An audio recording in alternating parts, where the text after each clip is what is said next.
Hello everyone. So let's get started with the second question of trees, which is post-order traversal. Here we have given a binary tree and we need to traverse this tree using post-order. So let's get started with the intuition. Okay, let me erase this.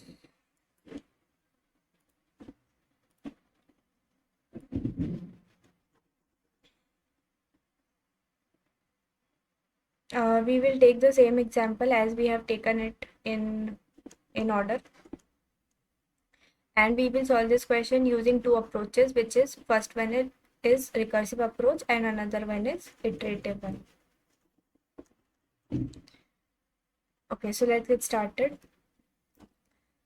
In post-order traversal, we can see that the sequence will be the root node will be traveled at last. So first we need to print, if we want to print in post-order way, then the left child will get printed first, then the right child will get printed, and at last root will be get printed.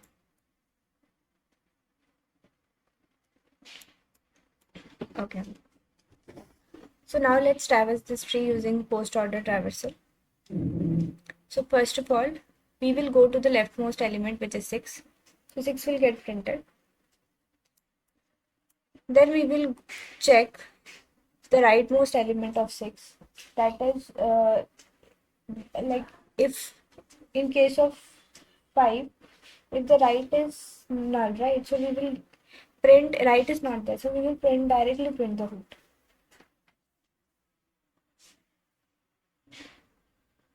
So we will directly print the root. Then after that, my left portion is completed. Then I will go to the right hand side. In right hand side, 8 is my root and 9 is my left, so I'll print 9. Then I'll go to the right hand side, which is 10. I'll print 10. Then root, which is 8, and print 8. Then my left is done, my right is done. Now it's time for my root, which is 2, so I'll print it. My left is done, then I'll go to the right hand side. In right hand side, I'll go to the leftmost element, which is 7. I'll print it. After that, I'll go to the right hand side, and in right hand side, I'll check if there is any element present to the left of 4, which is not there. So I'll go to the right, and which is 16 is present, and I'll print it. After right, I'll print the root, which is 4. So my left is done, my right is done. So I'll print the root, which is 3. Now my left subtree is done, my right subtree is done, and my root is left. So I'll print my root. So up to 6 to 2, this is my left subtree. Then my 7 to 3 is my right subtree, and this is my root. Let's try to implement this using recursion method first. Similarly, like the same as we have done previously for in order traversal, we are going to construct an array list of output which stores the post order traversal of BT, and we're going to call this helper function, which will help us to find the traversal, and then we're going to return the output. So let's define our function, which is public void helper. Free node is there, and our array list of integer output is present over here. Now in this function, the base case will be same, that if my current node is null, then I just have to return, that's it. And then I am going to call my helper function with the left element first, because we need to cover the left element, then right element, and then the root. So let's call it with left element, then right element,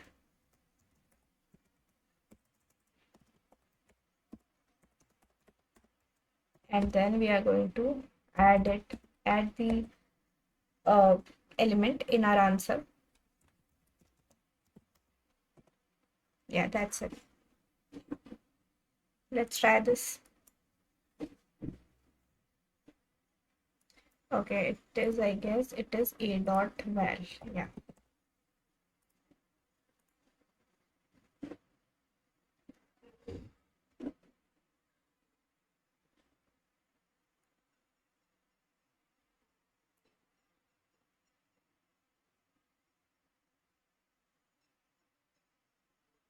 Okay, I forgot you.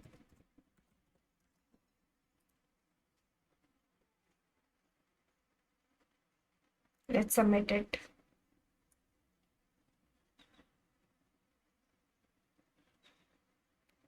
Okay, so let's get started with the explanation. First of all, it will go to the left hand side. So first of all, my A is this. It will go to A dot left, which is 1, which is 2. After that, my A will point to this. Then it will go to 5. Then my A will point to this. And then it will again go to A dot left, and my A will point to this. Okay, after that it will also try to go to A dot left like 6 dot left, but it is not, so it will just return it from here. Then it will try to go to A dot right, because after this line will get executed. Then it will try to go to A dot right, it is also not, so it will just return over here. Then it will add the value of A, which is 6, so 6 will get added to my array list. After that, it will return my pointer to this 5. Now my left is done, so it will just try to go towards right, which is null. So when it is null, it will just return over it. And after that, after returning after returning A dot right as null, it will print the A dot val, which is 5. So 5 will be added to my array list. So my left is done. After it get completed, my pointer will get returned to the 2, which is root element.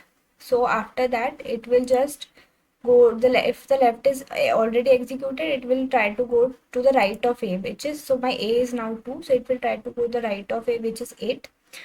In A now, now my A will become 8, so it will go to the left of 8, which is 9, and it will so my A is now 9 here.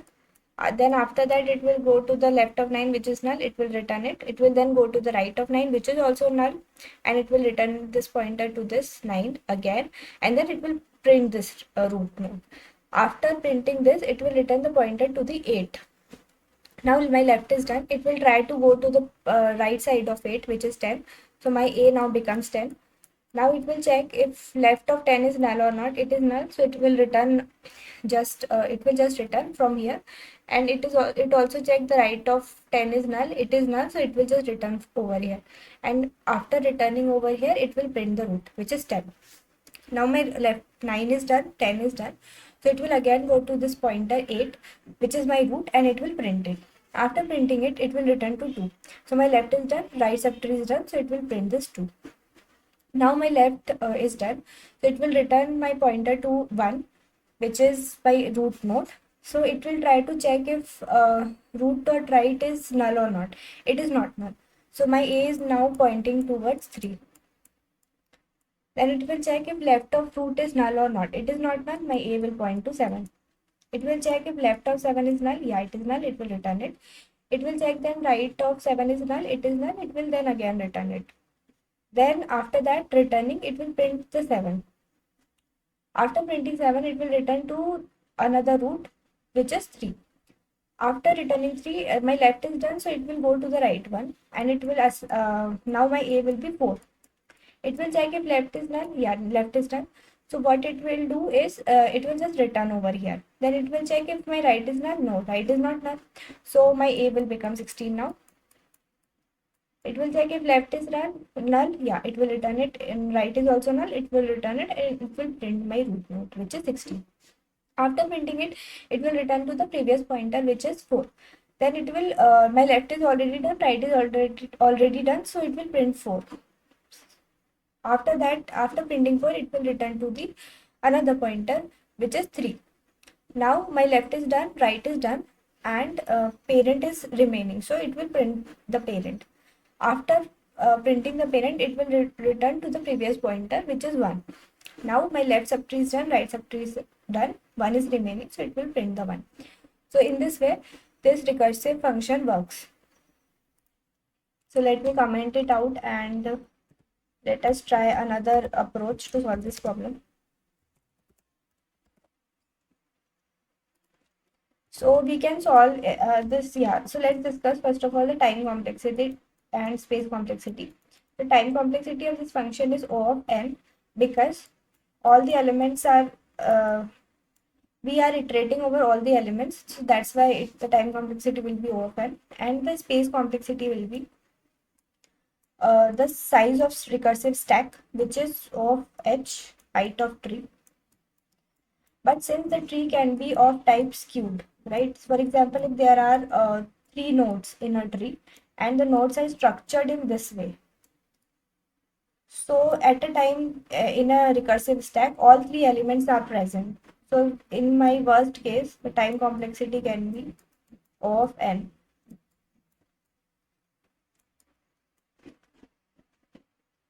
Okay, now okay, so let's get started with the iterative approach of post-order traversal. So let's consider this as stack 1. We have the stack as 1. Now what we are going to do is, first of all, we are going to push the root element in our stack.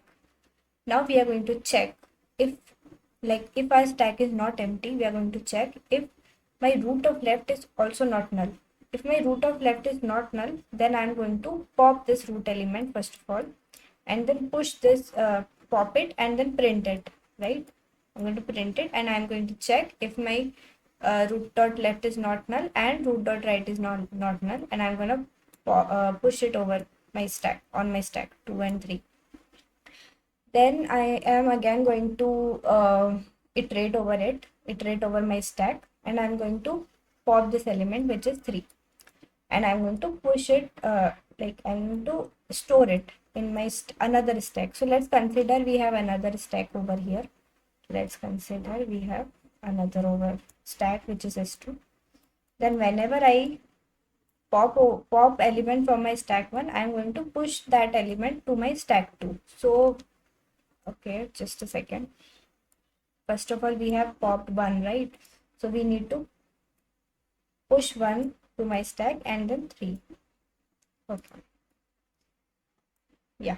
Now after 2 and 3, if I will pop my 3 and store my 3 over S2. Now I need to check if my my current element will be 3. So I'm going to check if my current dot left is not equals to null. Yes, it is not equals to null. I'm going to push it over my stack 1. And I'm going to check that if my current dot right is also not equals to null, then I'm going to push it over my stack 1 over here. Now yeah, now after that, after this iteration, I need to iterate over my stack again, and I need to pop the topmost element which is 4 and push it over stack 2. So after pushing it over stack 2, I need to, this is my current, now the 4 will become my current element. I will check my current dot left is not equals to null, it is null. So I don't do anything. If my current dot right is not equals to null, I'm going to push it over my stack. Then I again have to iterate over my stack 1, and I'll check if my top element is not equals to null. It is not equals to null, then I'm going to pop from ST1 and push over ST2. So now my current element will become 16. Now I have to check if my left of current is not equals to null. It is null. Right of current is also null. I don't do anything. Then after iterating again on my stack 1, I will pop the topmost element, which is 7 in this case.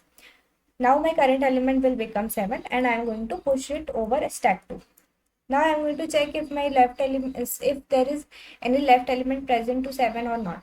It is not, it is null, and the right of 7 is also null, so I don't do anything. Then I'll pop my topmost element from my stack 1, which is 2, and store it over ST2. Now my current becomes 2. My current element becomes 2.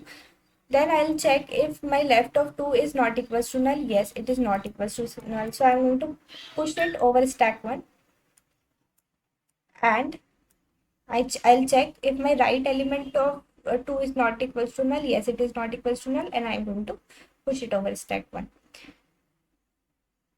Yeah.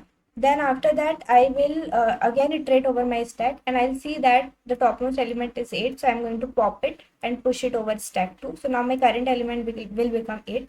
I'm going to check if my left of current is not equals to null. Yes, it is not. Then I'm going to push it over stack 1. And right of 8 is also not null, so I'm going to push it over stack 1. Now after that, after again iterating on my stack, if the stack is not empty, I will iterate over my stack.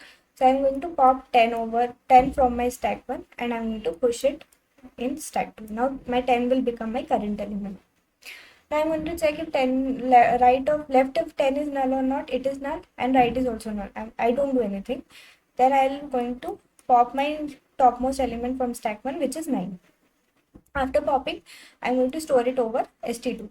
Now st2 is my 9 is my current element. I'm going to check if left of 9 is null. Yeah, and right of 9 is also null. I don't do anything. I'll again iterate over my stack because my st1 is not equals to null.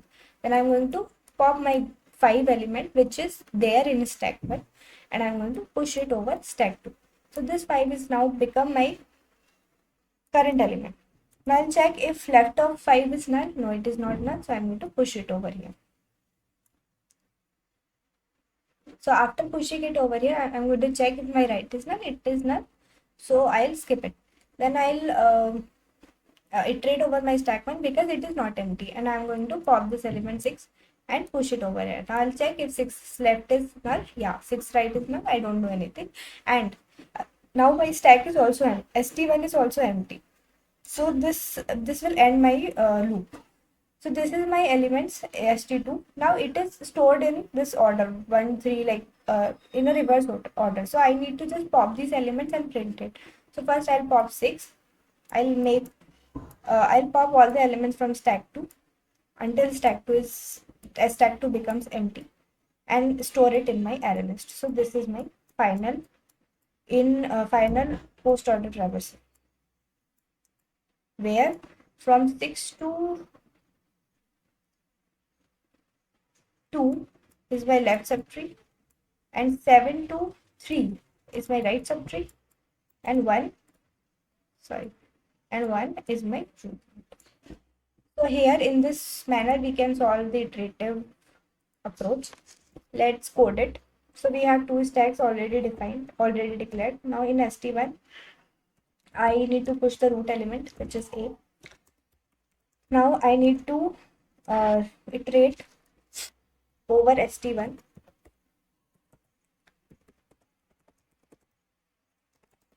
I'm going to store this element in current when I will pop this element in this manner. Now after storing this current, I need to check if my current dot left is not equals to null. If it is not equals to null, I have to push it over my stack 1.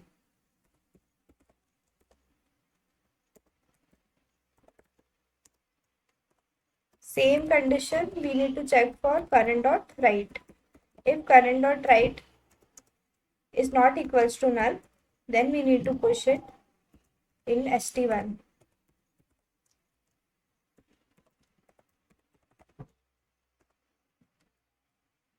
After pushing both the left and right, we need to stop it.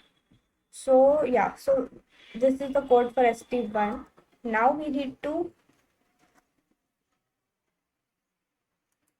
yeah, after popping also like this, we need to also push it over st2, because we need to keep a track of those elements which gets popped, so that it will be our answer, right? Now we need to iterate over st2.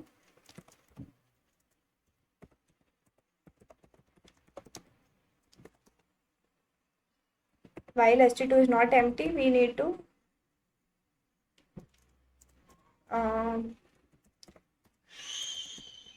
store our answer into output, right? So we need to pop elements from st2 and store it in our array list. Let's run it.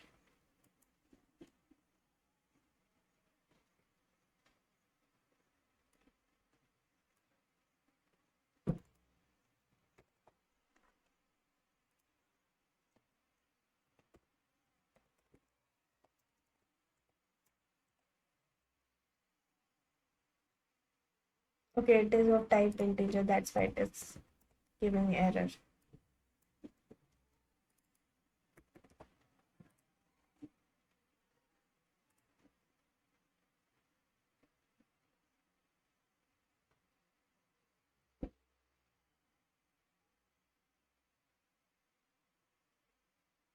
Yeah, it is giving success. Let's submit our code.